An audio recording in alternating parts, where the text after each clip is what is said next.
Шилэн дансны хөтлөлтийг зогсоолоо. Монгол Ардын нам 11 төвийг татан буулгалаа. Ардс намын хийсэн бүх сайн сайхан ямиг устгалаа. Ай хаалга гэх шууган чифт үлээртэй сонсогдуулсан. Шилэн данс гэхээр шилэн цогоогоо санаанд ууж байгаа юм чинь яан гинэ чи шилэн дансаар занимаадаж шилэн бүрээ өлөөж аж бүхэл бүтэн яамны бүдүүн жилийн явуулчихад одоо ингэж галзуурна гинэ. Чиний болохыг хэлэхгүй юм бол жогом хэний хүү болох бол гэж бодоод шилэн цогогийн твиттерийг эхлээд ухлаа. Хөрхи. Гадаа дотоод явж гахаа шууны мах зөндөө хитсэн байна. Герман Орос гэд явж өгчээ. Тэгж таарнаа чигээ цааш ухлаа.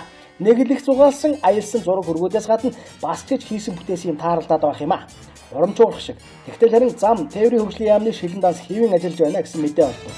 Заавал юм болондоо чамаа гэсээр яамныхан шилэн данс руу орлоо. Нэгдсэнгүй.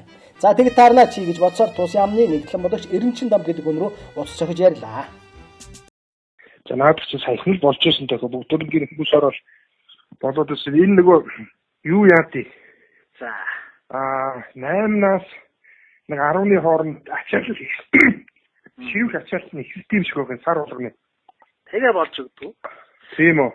Тэгэхээр ерөнхийдөө танай шилэн данс хаалттай байна гэж хэлэх гэдэг нь л. Тийм үү. Манай шилэн данс хаагдна гэсэн ойлголт байхгүй дээ. Өмнө нь зүгээр л байсан дээ. Одоо яасан юм бол би одоо энийг яг хүнтэй ярьж болох уу? Хөөе, надтай ярьж болно. Наад ч одоо уг нь зүгээр л байсан дээр. Би юу хараа чи 8 энэ үеэр л ачааллын үеэр л ингэдэг баг. Дээр бас нэг ингэж байсан. Тэгээ тэднэрсүүл яриад тэгсэн чи заа гээ тэгээ болгоцсон шүү дээ. Зүгээр бид нар бол шивх үүрэгтэй ийм л хүмүүс. Зөв. Заримдаа бас нэг дээр бас тэгээд байсан шиг энэ ачааллын нэг бас нэг юмны боловсруулалт гэх нэг юм хийгдэж байгаа. Тэрнээс болсон л гэж хэлсэн. Бас нэг ийм 2 сарын өмнө баха нэг хүн бас ингэж нэгэд. Гэхдээ тэр бол тийм тань шиг олон хоног гэж хэлээгүй. Өчтөр болжоос өнөөдөр болохоо байцлаа. Яасан бэ гэж асууж байна. За болохоор арай өөр юм яриад ахи. Тэгээд би юу ч гэсэн үзье. За тэгээд би нэг 2 цагийн дараа юу ч ороод үзье тийм ээ. Тий та яач тэгээд өдөөс хойш ямар ч үсэн би. За ингээд шилэн данс руу дахиад орлоо. Нэгдэж байна. Бүх юм ашиглаж. Элдвийн асуудал болж харсангүй нөгөө сангийн яамныхын шиг 100 саяар нойлын цаасмаас авсан юм халах. Тэгж байтал өнөө нэгтлэн Эренчин дам над руу эргэн залгаж байна.